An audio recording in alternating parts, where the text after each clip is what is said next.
The village in it with a map and a plan. No place too tiny for this determined man. Crossing the counties one by one, he'll see in every English corner a bit of history.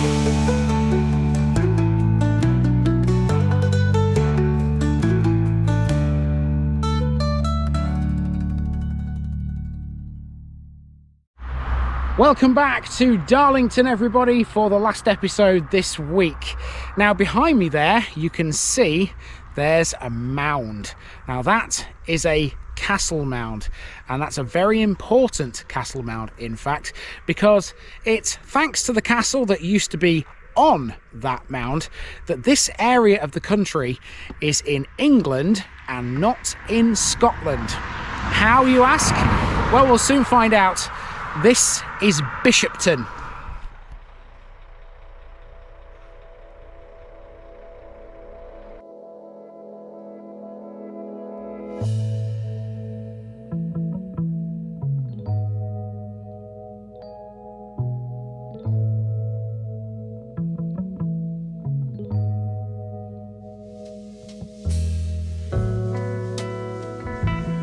Bishopton, Bishopstown. Rounding off this initial run of Darlington parishes, we have the lovely village of Bishopton. This is easily one of the most historic places in the northeast of England, but quite often gets overlooked simply because everyone flocks to the major towns and cities instead. Bishopton should not be ignored. It's a handsome village about a mile to the west of Redmarshall, just over the border into Stockton-on-Tees. It's also about a mile south of Old Stillington. In the 1850s, records described the place as a pleasant village on an eminence, consisting of 2 rows of good houses. That description is still true today because the rows of houses are still very much here. Mind you, since then, Bishopton has expanded outwards a bit more, seeing plenty of growth to the north and to the southeast. Today, the standout features within the village itself are the church, located right in the middle of it all, the 2 pubs at either end of the place, and the well-known and well-renowned school in the northeastern corner. However, you don't come across a place with the name of Bishopton without there being something else to set it apart from your average English village. South of the main settlement, there's a huge area of medieval earthworks, and they're known to the locals as Castle Hill. Within the massive complex of lumps and bumps, there stands one of the best preserved castle mounds in the northeast, where Bishopton Castle presided over the area. It was once the home of the Bishop of Durham, although who could claim that title has been more than just a little bit disputed, as we'll discover. Let's go and find that mound.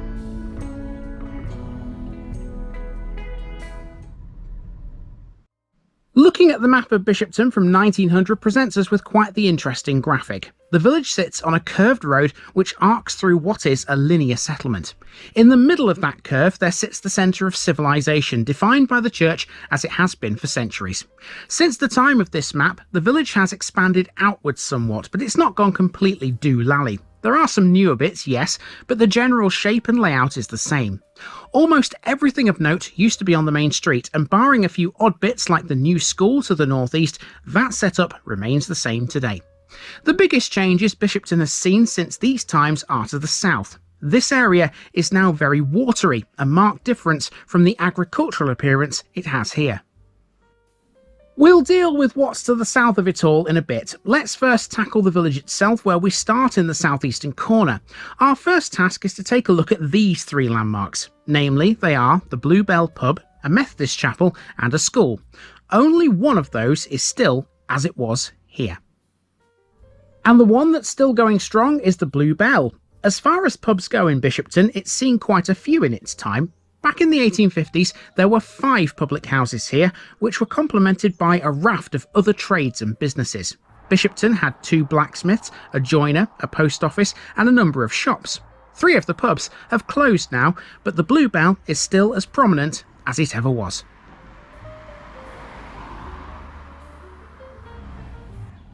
The 1900 map you've just seen showed there to be some cottages between the Bluebell and the former Wesleyan chapel, which we're about to come to. In the 1950s or early 1960s, they were demolished to allow access to this cul-de-sac built behind the pub.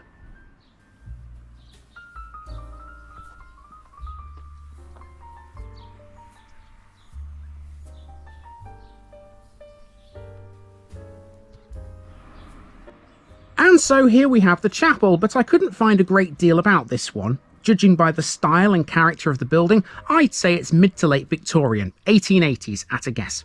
Made of red brick and now with a whitewashed front, it blends in nicely to the row of cottages that will take us towards the old school, coming up next.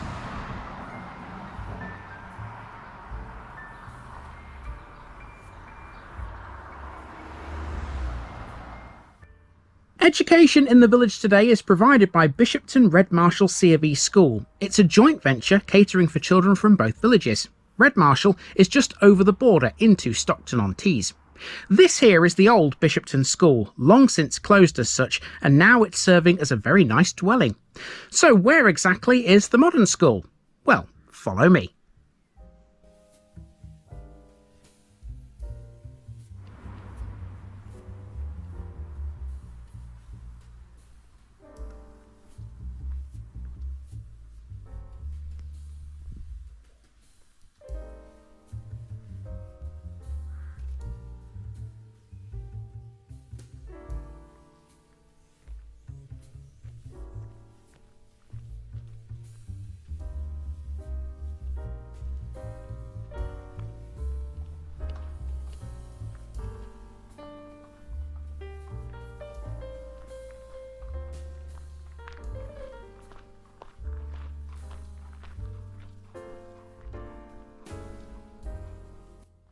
In 1966, Redmarshall School was closed and all of its pupils transferred to Bishopton School. The arrangement between the two villages is still in place nearly 60 years later. Bishopton Redmarshall C of E Primary School has around 110 pupils at present, all aged between 4 and 11. In 2011, it became an academy. Ofsted reports of this one have been very favourable. It's a good school according to them. Since September 2007, this school has been in a federation with another one, Hayington C of E Primary.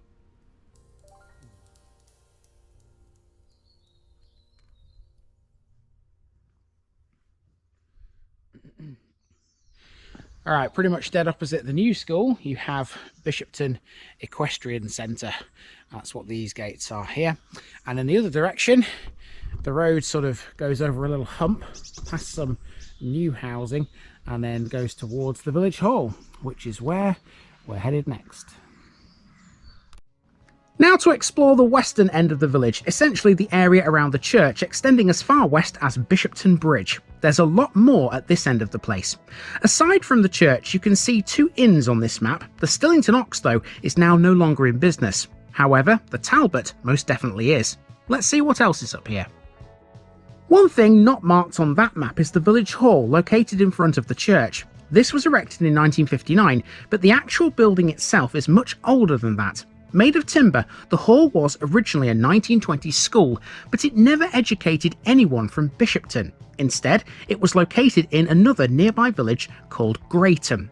It was dismantled and re-erected in Bishopton in 1959, and ever since it served as the village hall here, while still being as charismatic as it ever was. These days it has a modern brick extension in addition to the original timber structure, making it an ideal venue suitable for many and varied uses.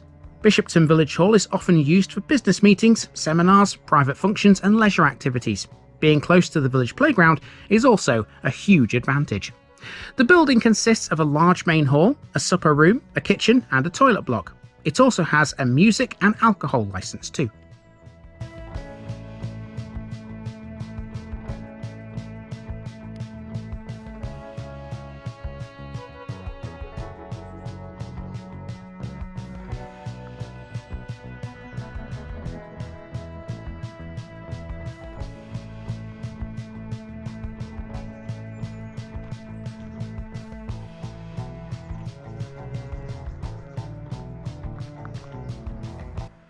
Next we come to the Talbot, a mighty fine country pub that's been here for quite a long time. It's had a bit of a spruce up in recent years, but it's still the same inn as it's always been. For a time in the 1950s and 1960s it was tenanted by Jean and Albert Wood, names I'm sure some of you will remember. The Talbot has since gained a reputation for being an excellent eatery. There are rave reviews of it online which big up their food. Apparently you can't get better anywhere around here. This makes it the perfect spot for family feasts, nights out with the gang, romantic dinners for two, or just a quiet drink with your four-legged friends. That's right, they're dog friendly too. It might be a little pricey looking at the menu, but then again, I'm notoriously tight. You get what you pay for in this modern world.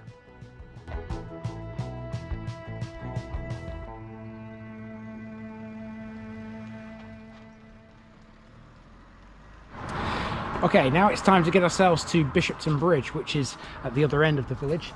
Between here and there, you can see there are plenty of greens, just like there were in Sadberge on Monday. So let's walk through these and admire these fantastic properties.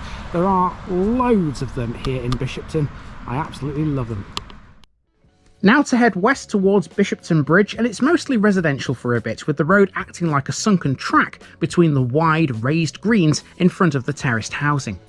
Bishopton's form and shape has always been defined by these beautiful rows, which used to be lived in by a lot of country folk who worked the land around here. That's because Bishopton has been a rural farming community for centuries. Many of its inhabitants now, though, are not from this rural background. Lots of new builds have been added in the gaps between some of these cottages, and much newer cul-de-sacs have also been constructed around them. It's a different place now, yes, but it still manages to feel like a traditional farming village should. It's not exactly Emmerdale, I grant you, but it's certainly nothing like the centre of Darlington. There is a great sense of well-being and friendliness throughout the village. Bishopton remains a thriving community that takes pride in its surroundings. It's proud of what it is, and so it should be.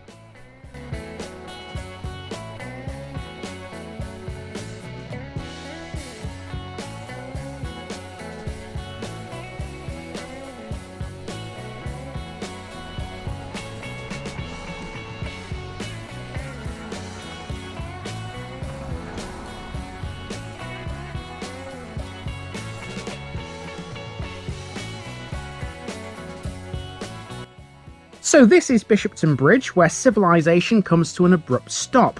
Beneath our feet is the Bishopton Beck, not a massively important watercourse these days. However, as we'll see in a short while, the Bishopton Beck played a crucial role in the development of the village's best known landmark. Stick with me for that one.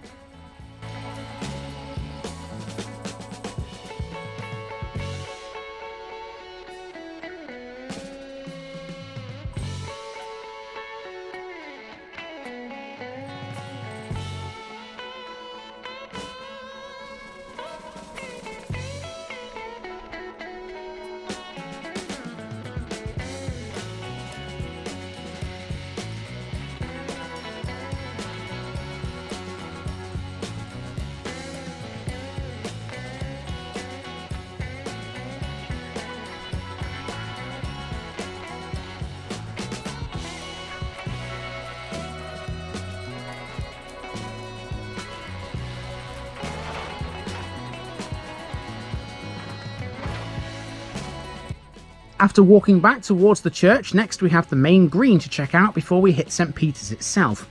There are two crosses on this green. One of them is this, which looks like it could well be ancient, but don't be fooled, this is far from ancient.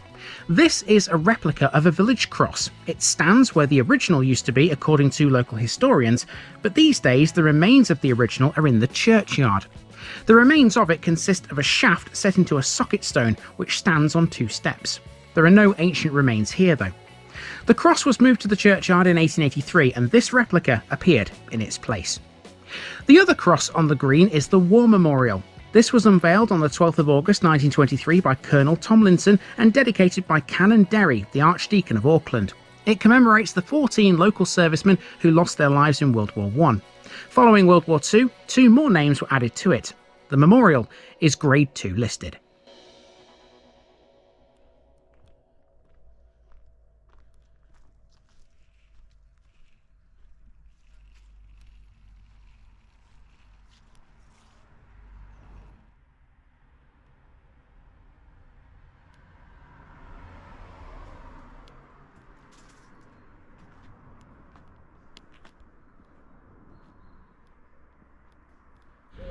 Well, I don't know about you, but I certainly agree with the sentiment in the bus shelter. That little sign we've just seen, absolutely spot right on. Now, in front of the green, we have Bishopton's Church, which you can see behind me there. There's the entrance to it. Let's check this out next. This is certainly a prominent church. You can see this for quite a distance. I've been seeing it all morning. So, let's see what's through these gates. The Church of St Peter is partly medieval but underwent an extensive rebuild in the 1840s. The outer wall, though, still features an interesting sundial predating the rebuild. It was made in 1776. In medieval times, the church, being a Norman foundation, was granted to Sherborne Hospital near Durham, which then received tithes of wool and lamb from its glebe lands. It was largely rebuilt by the Lancaster architects Sharp and Paley, who also added the north aisle and the tower. St Peter's is constructed in sandstone with some limestone in the chancel, and it has green slate roofs. On the tower's west side is a clock face, and the top stage contains 2 light bell openings. The tower is surmounted by a battlemented parapet, and a fragment from a medieval grave slab and a niche are incorporated into the west front of the tower as well. There are several memorials here which mention one particular name, Conyers. The Conyers family were important local landowners around here.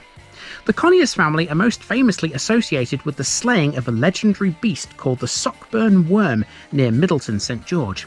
It has sometimes been suggested that the story was perhaps adapted from an earlier myth of Viking origin, or that the worm was a metaphor for the tyrannical activities of William Cumin. The Conyers family continued to own Bishopton until 1613, when Sir George Conyers and his son, George Jr., sold off their land to their tenants. The family owned many of the hamlets around Bishopton, including the farming communities of East Newbiggin and West Newbiggin, which we saw on Tuesday.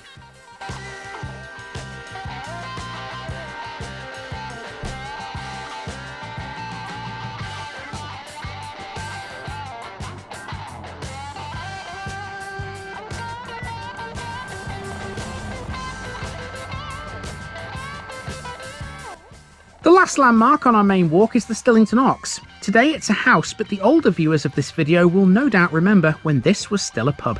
If that's you, you may also remember Bertie Berryman's grocery shop, which used to be dead opposite this former boozer. The Stillington Ox was converted to a residential property by the last pub tenant, Bob Freer, in the early 1960s. It was a sad loss for the village, as every pub loss is. At least the Blue Bell and the Talbot still provide Bishopton a pair of excellent inns, both with a fine reputation for quality and service.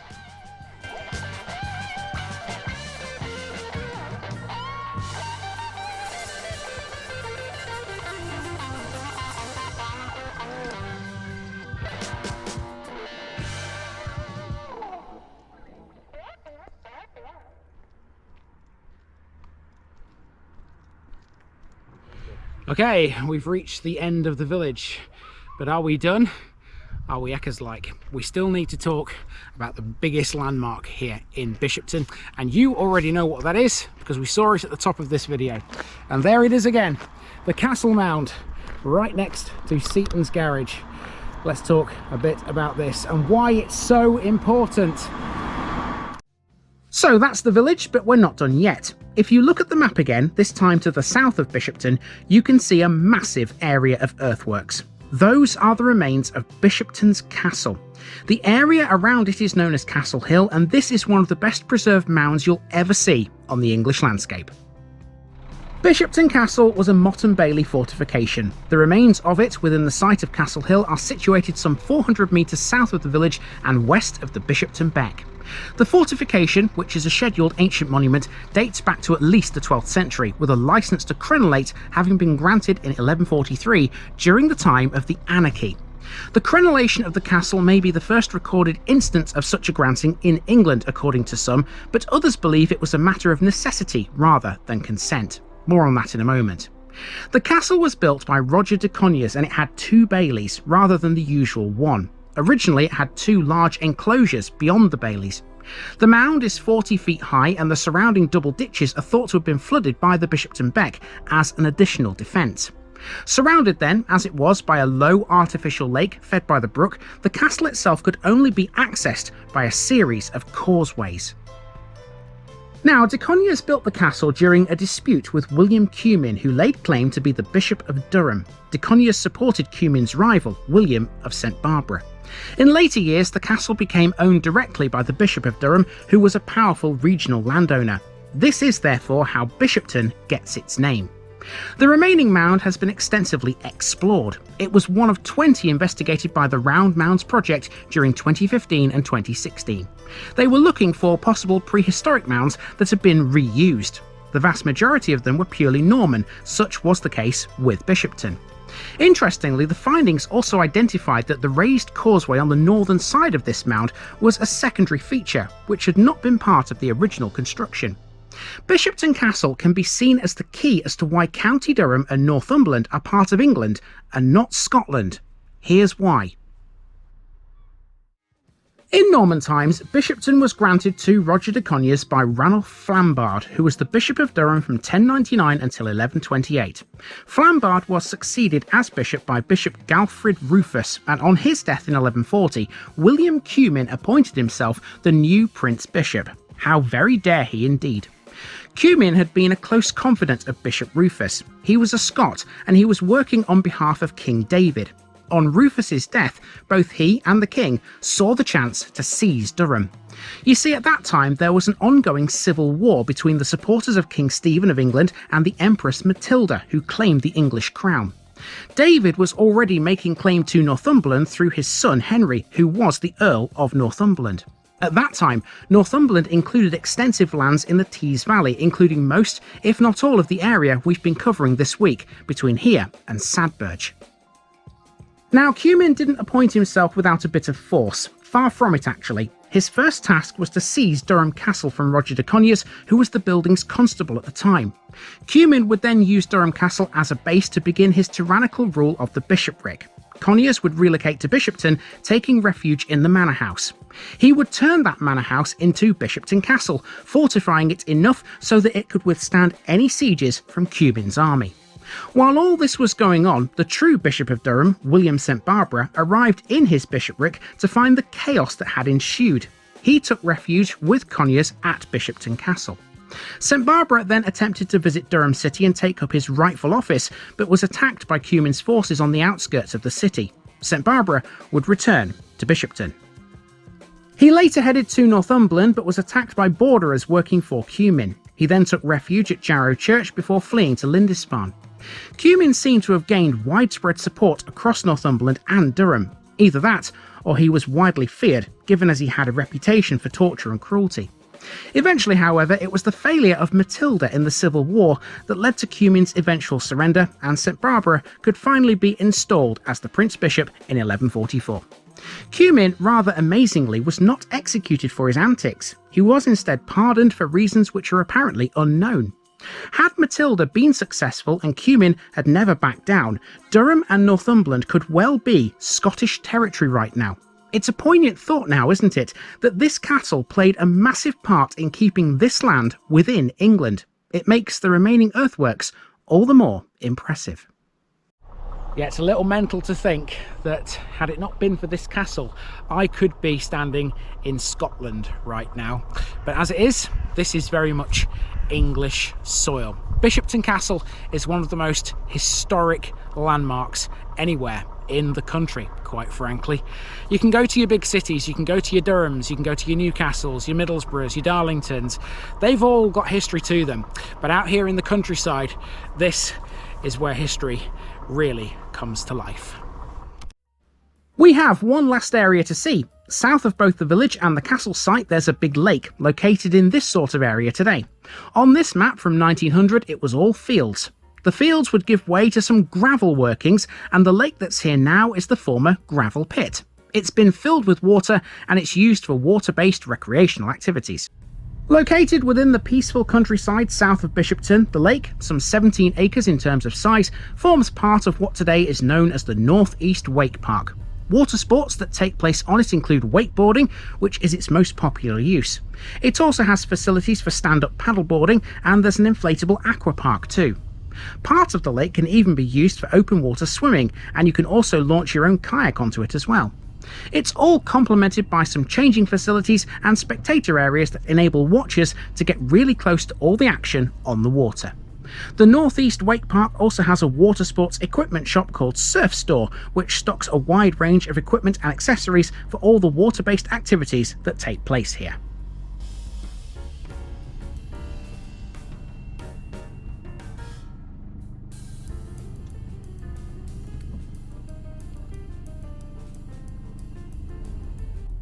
Now, I'm a good swimmer, or so I'd like to think, but as cool as this all sounds, I still have villages to see, so that's where we'll leave this little tour of Bishopton. I'll be back to Darlington in the future. With 5 down, we still have 19 more to go, and they promise to be fabulous if these are anything to go by. See you soon, elsewhere in the northeast.